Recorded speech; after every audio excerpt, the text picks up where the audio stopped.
And as you can see, it says fire risk. We now have an engine management light flashing away.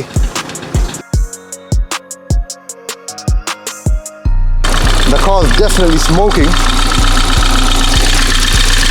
So as you can see, we got oil on injection number 4, coolant hose that snapped off right there. That could have caused the overheating issues, which has caused this car to misfire and run rough.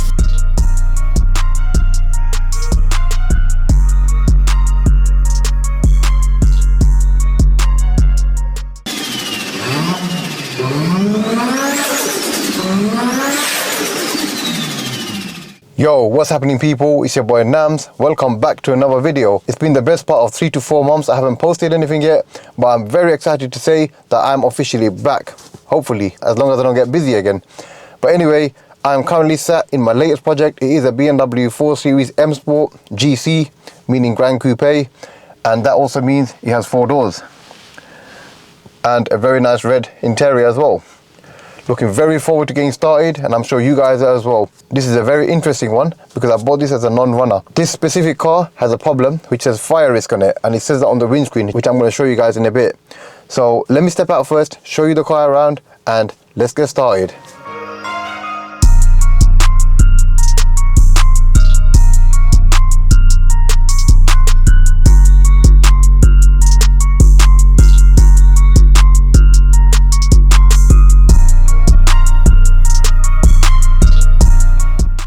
This is it guys, BMW 4 Series M Sport 68 plate in grey. Very nice looking car. It is a facelift, and let me just walk around the car. Gran Coupe, as I said, it's got 4 doors. It's in the coupe style, but it's got 4 doors, which is very nice. Now this specific car is a 430i. Now that doesn't mean it's a 3 litre straight 6. This is actually a 2 litre B58 engine. Yeah, quite surprising these days. They name cars as they want now. All to do with this reduction. But yeah, the car's got very good spec. Harman Kardon speakers, electric seats, heated seats. Very, very nice car. So I'm sure you guys are thinking, what's wrong with it? Right, if you guys come over here. So the story of this car is, I bought this from BCA, so you got the usual tags. But here, they always put more information for you to know what's wrong with it. And as you can see, it says, fire risk, smokes. I actually knew that when I bought the car. That's the risk I took. Over here it says key in comms. I don't know what that means, but the first thing to do right now is start the car and see what happens, I guess. Now you guys are probably thinking, why would I start a car that's got a fire risk on it? Now I'm not that stupid. Let's open the bonnet and let's have a look. It might have had a fire or something in it. Let's have a look. It looks like the cover's missing, but I don't see anything that's burnt as of yet. So I've just spotted something that looks a bit strange. It's this pipe over here, and it certainly looks burnt to me. Other than that, everything's intact. Oh look, check this out. If you just focus the camera, you can see, look. That actually looks like this is part of that pipe there. So based on the fact that this car doesn't look burnt to me at all, I know it says fire risk, but how do I know what's wrong with it without trying to start it? That's the first thing I'm going to do. I'm going to jump in and I'm going to give it a start. Got the keys. Right, I think the battery is completely dead. Let's hook up the booster and let's start from there. Now before I hook up the booster to the car, I'm sure you guys want to know how much I bought the car for. Now this car retails at £20,000. I bought it for £12,000. That leaves a margin of £8,000. Now obviously I have to add on the cost on getting this car up and running again, whatever the problem is. And the only way to do that is start the car, or try start the car and see what happens. Remember, it's meant to be a non-runner, so it's going to be interesting. Let's get this booster hooked up. This booster is a big workout itself, man. It's 20 kgs. I think there's power on the car now. All right, let's jump in the car and let's see what happens. Got lights in the dash now, so definitely a power problem. Replace remote control battery. Okay, start. Right, the car started up. No engine management lights, but we have got straight away top up the coolant. Let's go outside and see what's going on. Oh, as you can see, the car is definitely smoking.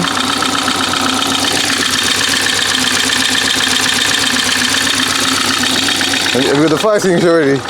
Nah. Why not? Are you trying to kill me? Fire risk?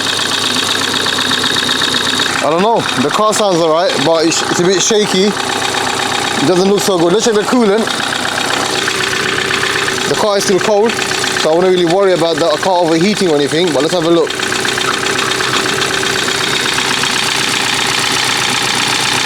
Nah, nothing in there. If you guys can see, we've got some sort of smoke coming out, which indicates compression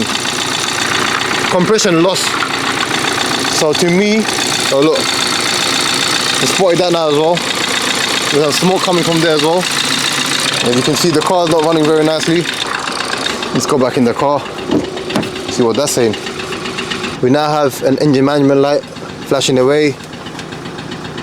Alright guys, I think I know what this is looking like. Right, so I think, to me, this is looking like a head gasket issue at the moment. Reason I say that is because there's no coolant in the car at all whatsoever. And as you can see, this pipe has burnt off. Now, that's probably from the excess heat you had from the cylinder head. To me, I reckon, whoever checked this car out, in whichever dealership or garage it was, they saw that pipe smoking and assumed the car's going to start on fire. It's definitely not going to start on fire, but it has burnt the pipe off. Now, head gasket, that's not really a big deal, to be honest. All I have to do is take the head off, get it pressure tested, and obviously replace the gasket. Let's have a look. It's in the boot before I go inside. Yeah, that's what I was hoping to see. The engine cover. Luckily, that's not missing. Oh, I was going to close the boot with my hand, but I don't have to. Automatic, nice. Looks like everything else is on point on this car. You know what? Just remembered, there was this piece in the car I found. Look at this. That looks like that pipe we were looking at before. And that looks like it's completely burnt plastic from the heat of the cylinder head. So definitely overheating issue. And the main reason why I say that is because from the coolant itself, you can see that smoke coming out. That is compression coming from the engine, which is not supposed to be leaking. What's happening is, because the head gasket has failed, you got the fumes coming straight through the coolant. Anyway, we've got a lot of work to do. We're gonna have to get started. We're gonna have to replace that pipe that's missing, and obviously replace that pipe without saying that, but let's get the car in first and let's get started. I don't think there's much to really check in here. We are outside the workshop at Boost Performance, and there's only one thing to do, is to pull it in on the ramp, up in the air, and have a good look at this car. And of course, we have got the fault codes on the dashboard. I'm now going to plug the scanner up to the car and see what fault codes I have.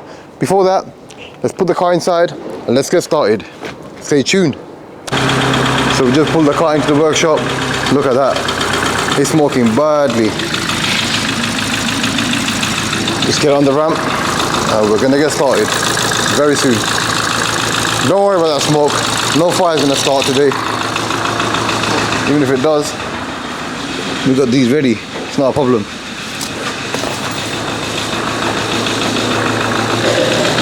I'll give you guys a quick tour of the workshop. We've got this Ford Mondeo C-Max. I don't know what it is, but head gasket job.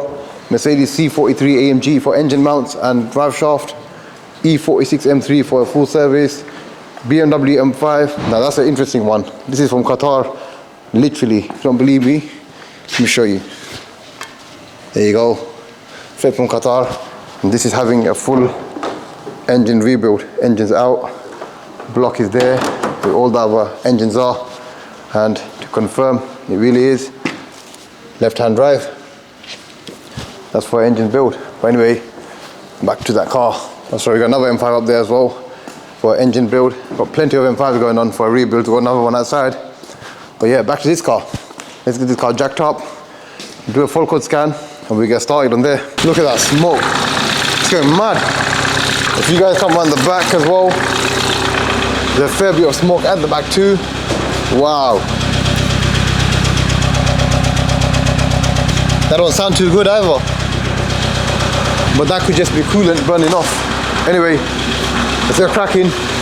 Let's scan the car for full codes. And of course, let's switch it off before it overheats again. So I've got the car plugged into Diagnostics. Let's do a quick report and see what the fault codes are saying. I'm really hoping it's not a full engine build and it's just a cylinder head, but time will tell. Let's scan the car up and let's see. Yeah, 430i. As I said before, it's a B48, which means a 2 litre petrol. Anyway, let's crack on with these fault codes. Let's do a health report. and that will tell us what's wrong with the engine and anything else as well. So yeah, I'll pause it here because the engine has already come up. I don't need to see anything else further. So we now have here combustion misfires, cylinder 2. Again, fuel injection switched off. That's for safety, so that's confirmed the misfire. And the engine manual light we had previously. But other than that, charging pressure control, very common on BMWs when a fault occurs. And obviously the car's not running properly, so that would indicate a lot of things.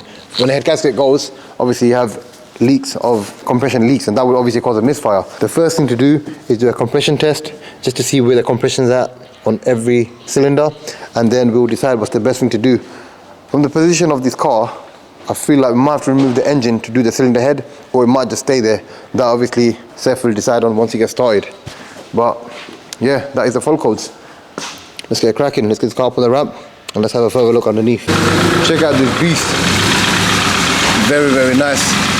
Old school M3 E46. And look at the state of this car. Madness. We're just doing some further diagnosis before we get started, and we're going to crack on with the job.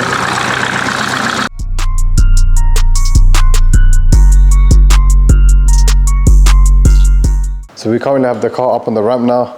We're going to remove the under tray, see if we find anything interesting underneath, and obviously from there, engine is going to get moved, as it's the easiest way on this BMW to work on the engine rather than take the head out. With the under tray removed, have a look. No signs of oil leaks or nothing like that. What I might do is just pop the oil filter out, just check if there's any metal cuttings in there, just to confirm there's no bottom end damage. So since we're taking the engine out of this car, we're just going to take everything in the way, starting off with all these brackets and trims and whatnot, and obviously the gearbox will get stripped out, dropped, and engine's going to go at the top. So yeah, let's get cracking and let's see how this goes. Right, a few hours later now, as you can see, you've got a lot more things stripped out over here. The gearbox is coming off first. As you can see, it's released from the prop shaft.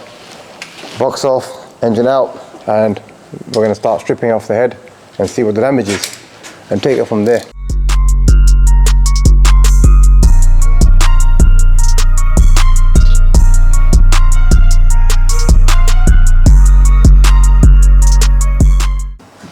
That's it. We now have the gearbox out. Let's have a look. There's a flywheel and the engine up there. Almost there. Not long to go. Once the box is out, it's pretty quick to get the engine out. That's the part I'm looking forward to. See what the insides are looking like, and then from there we can decide what's next from this car. So yeah, basically a few more lines, coolant lines, engine mounts, and get the crane attached to the engine and lift up. Let's do this. Right, we've got a new day today, and as you can see, the engine is hoisted on the engine crane and it's about to pop out. This is going to be the most interesting part, taking the engine out of the car and stripping the head out and assessing the damage. Not long to go now. Let's do this.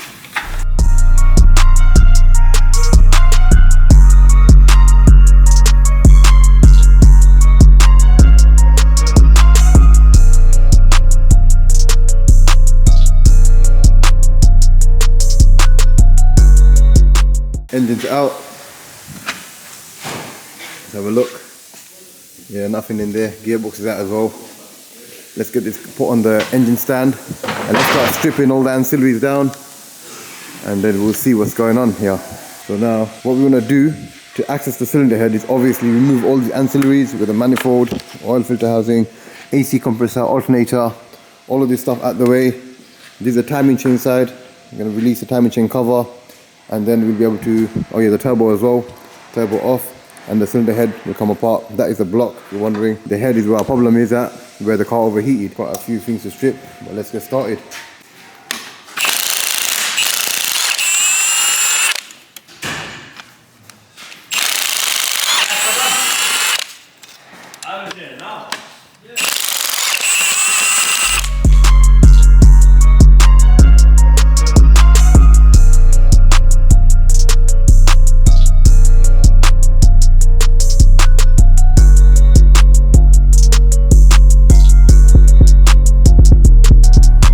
So that's just the turbo we're currently taking off.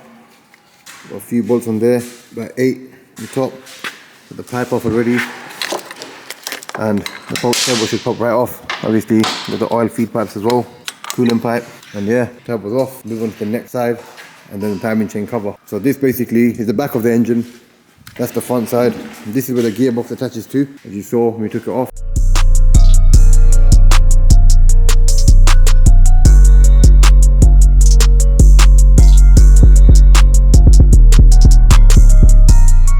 So we just pulled out the injectors from the car. Here's the rail and 4 injectors. And look what we found. So as you can see, we got oil on injector number 4. And the problem from the fault code, if you remember, was cylinder number 2. So as you can see, 100% of internal problems there. We now need to basically go further, as we're doing anyway, get the cylinder head off and then inspect the damages and see exactly what's wrong with it. So there's a broken hose over there. Yep. So that could cause damage to the head gasket. As you can see, there's a coolant hose that snapped off right there, and that could have caused overheating issues, which has caused this car to misfire and run rough, as you saw when the car got pulled in. It's getting interesting now, not long till we get the head off to see the actual damages.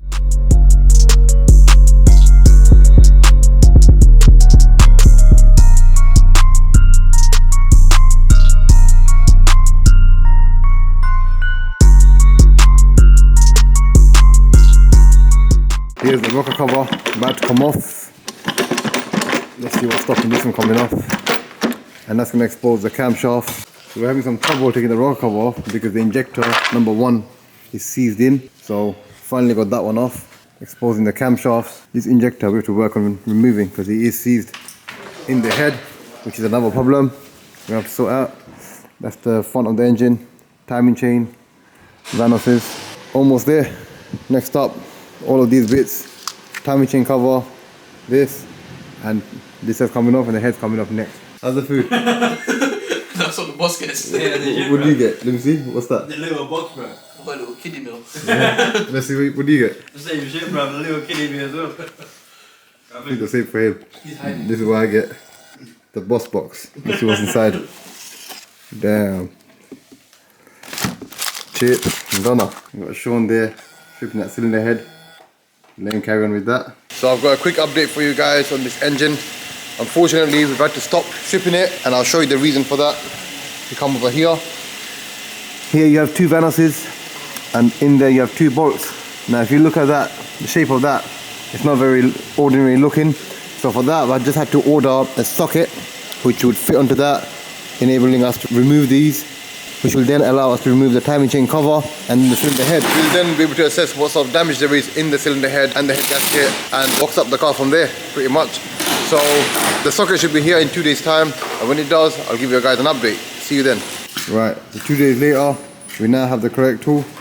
This is what we've been waiting for. Now we can continue, take that off, the vanuses, and then hopefully lift the head up and inspect for damages. So that literally goes right on there. And that's it. Take that off. There you have it. It's one side done. Got one of the vanuses off now. We've got to release the tensioner. That's the timing chain tensioner now out, which is now releasing the guide for the timing chain. There you go. Both vanuses are now off. They're getting there. So we're currently taking off the head bolts from the cylinder head. That will release the head to come off. We are now ready to remove the cylinder head off. There you go, you can see part of the block there. That's the block, and that is the head gasket right there.